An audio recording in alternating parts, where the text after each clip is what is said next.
We're back on WUSB with Maia Sharp. The album is Tomboy, and you just heard Any Other Way. But before we get into that, let me just touch on Fool in Love real quick. Um, Going from someone who is married relatively young out into the dating pool this late again in life, um, do you do you feel like it's actually going to happen that you can recapture that young in love feeling? Or are you thinking that if you do find something from here, it's going to just be a lot different?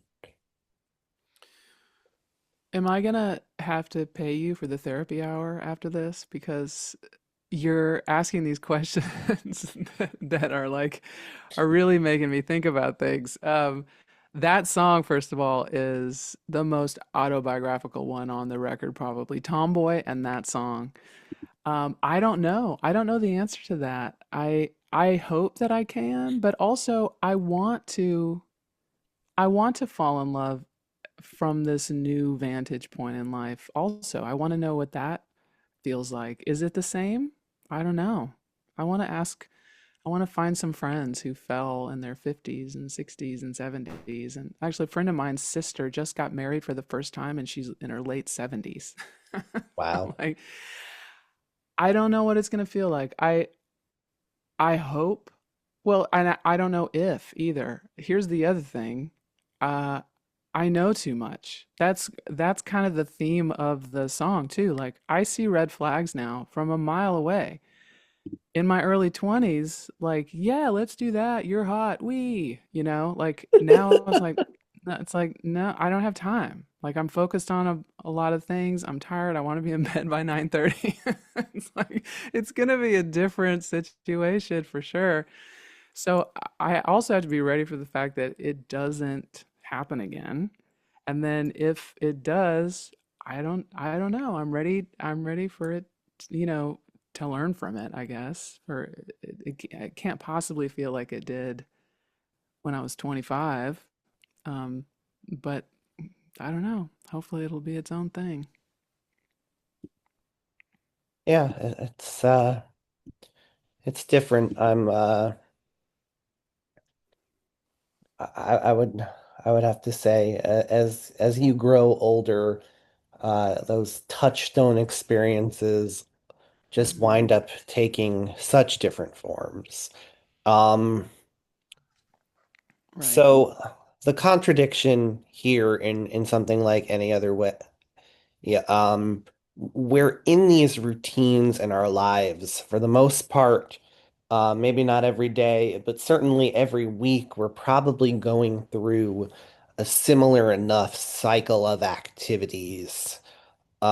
And yet change is happening every single time you go through them. Right. Hmm. Uh, I feel like that's an absolutely wild thing. You talk about in this album trying to almost curate that change, do Hmm. things to shape it in that way. I'm truly convinced change will happen regardless of whether or not you try. But do you think you have to be trying in order for that change to be a positive thing? I don't know if you have to be trying or just not resistant to it. I think just not being a wall to it. Because, yeah, it will find us. And if it doesn't find you, if you never change, I think at some point you look back on life and like, how am I the same? How have I been exactly the same for 30 years, you know? Uh yeah, and that song, like you said, it's an acknowledgement and trying to be kind of a subtle celebration of how we are not the same after an experience, after a conversation that makes your mind maybe start working in a different way, after a song that changes the chemicals of your body.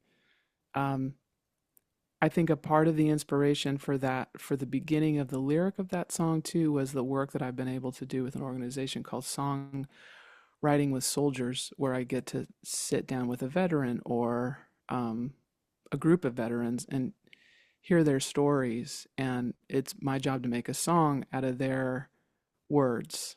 And I walk out of those rooms every single time, and it's been over 100 times now.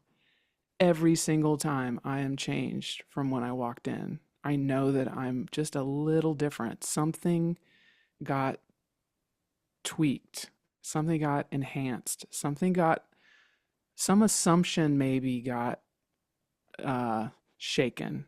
Something about me now isn't quite the same. And I learned to really appreciate that. And I brought that idea into my co-writers on Any Other Way, Sarah and Shannon, Sarah Holbrook and Shannon Labrie. And yeah, we were going to do it for their project, for their Sarah and Shannon project um, that I produce. But once we got rolling, and then I added that third verse about LA and about not, probably not ever being famous, which was something that I thought I wanted when I started this whole ride. And now I know I don't. Um, there's just something, it got just intensely personal. And I asked them if they would be okay if I put it on my album. And of course they were all about it, and they're singing on it and they're playing on it. And yeah, it feels really good to say this. And I know that you probably heard this a lot, but very often a song, it for me, is a reminder to me of something that I learned. Like, I don't want to forget this, you know. Um, so having that song out there, every time I hear it, it'll kind of help me to make sure I don't lose any ground.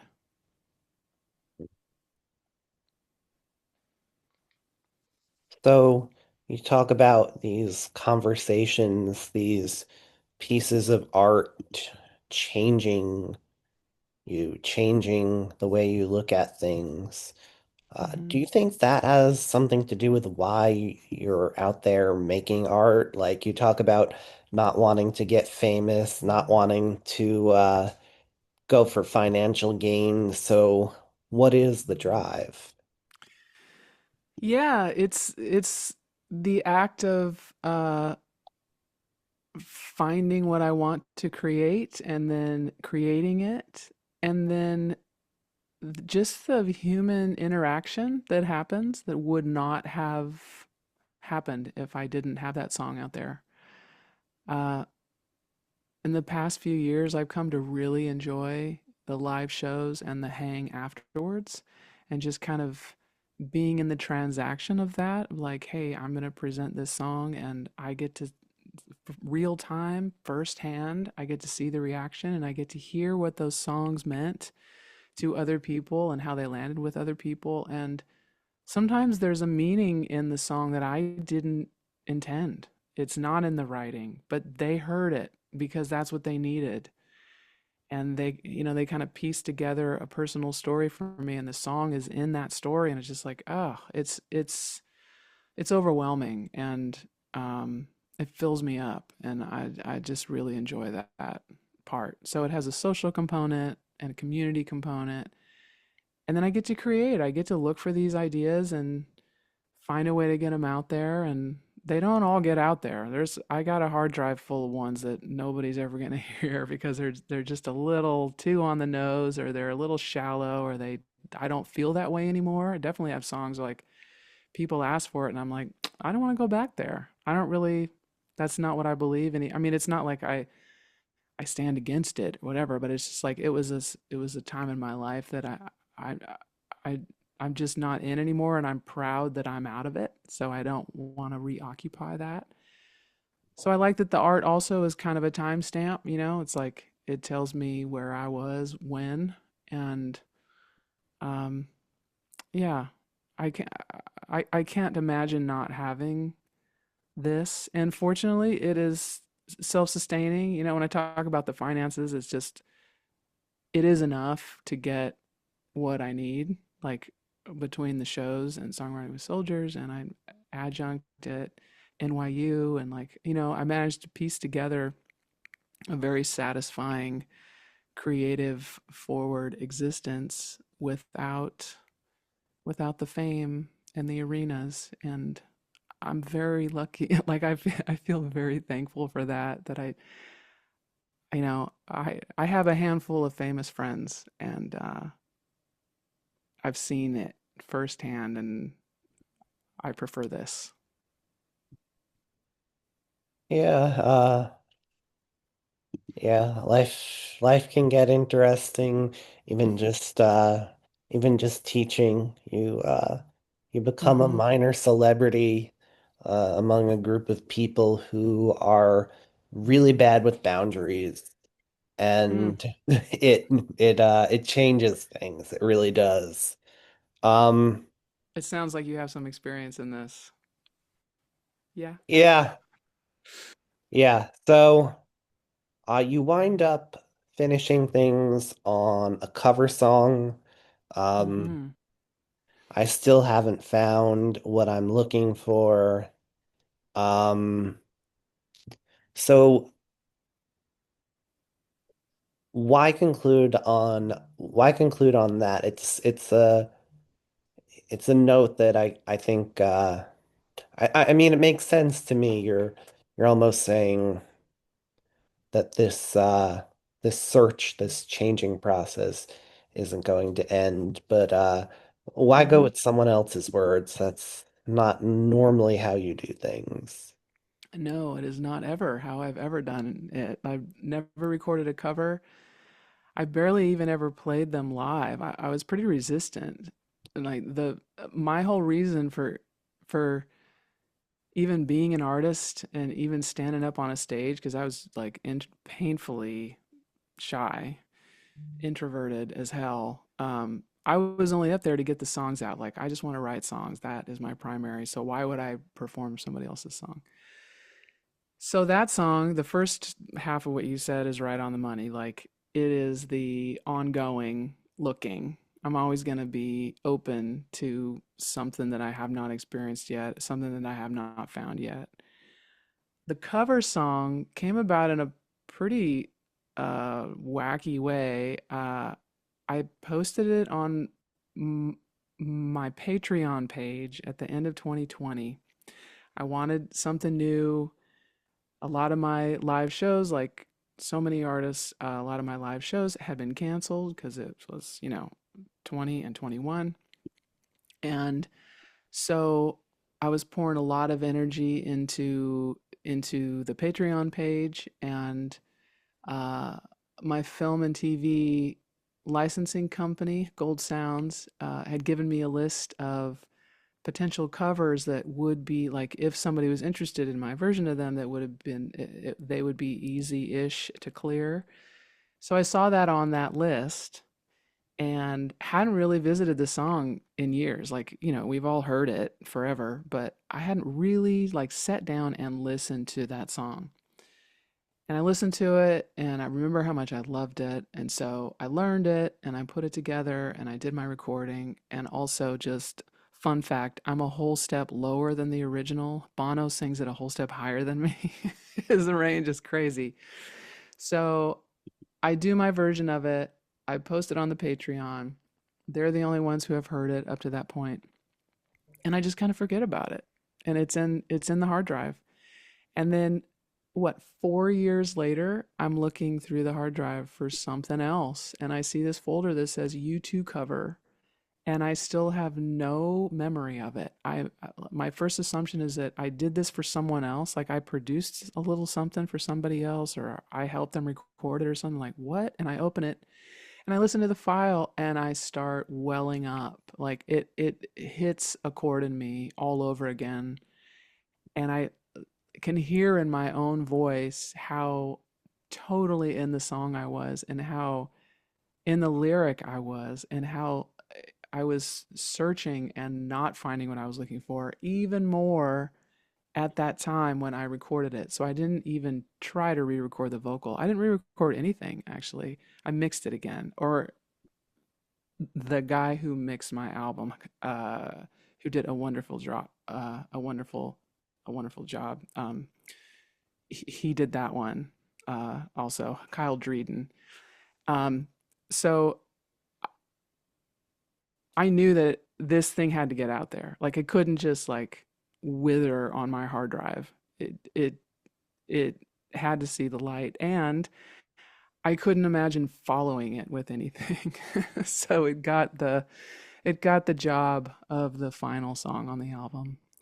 And now it gets the job of the very last song I play at a show, and it kind of has to because it's hitting one of the highest like full voice notes in my range over and over and over again. So I'm probably not going to do a whole lot of singing after that. So it's the end of the record, it's the end of the show, and it's also kind of opened me up to maybe do some other covers because it was a lot more fun than I thought it was going to be. Yeah. Covering is not so bad. So you're a Mm-mm. second generation songwriter. You are a second generation professor, actually. Oh, that's right. Yeah. Um, so this is a folk music show. As much as I would love to honor your mother's profession, um, I'm not going to ask you to end the show by choosing your favorite paper, but Yeah. I would like you to close the show by picking out a song your father did. Amazing. A song that he recorded or a song that Uh, another artist recorded that he wrote because there's a bunch of those out there too. I think I'm going to let you choose how you want to do things. I get to pick. Okay. Um, well, his name is Randy Sharp, and he had a record out called The Connection, and the title cut on that album was actually recorded by Emmylou Harris, but he has a version of it too. The Connection is the song that I'm going to ask for because it is a gem. It is a master class in just craft. So I'm going to ask for that one. All right. Maia Sharp, thank you so much for coming on the show. But I think I already gave you the thank you were looking for because you said you like those post-show conversations, and I am Mm-hmm. the wildest post-show conversation. I've been told that on many occasions. All right, like So at you the actual show or or like on here the just air?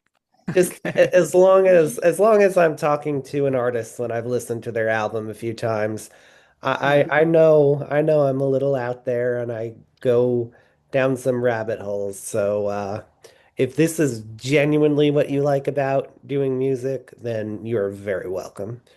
Well, yes, I think you are right to say all of that. Thank you for that because you are hitting some layers that other interviews really don't reach, and you're making me think about things that I haven't and how they pertain to the songs, particularly because the songs are written a year and a half ago because I worked on the album for 9 months or something like that, and then it came out. It takes a while. So thinking about the origin of these songs is something that I haven't really done for a while, and some of the things that you're asking are helping me do that. So yeah, I thank you for that.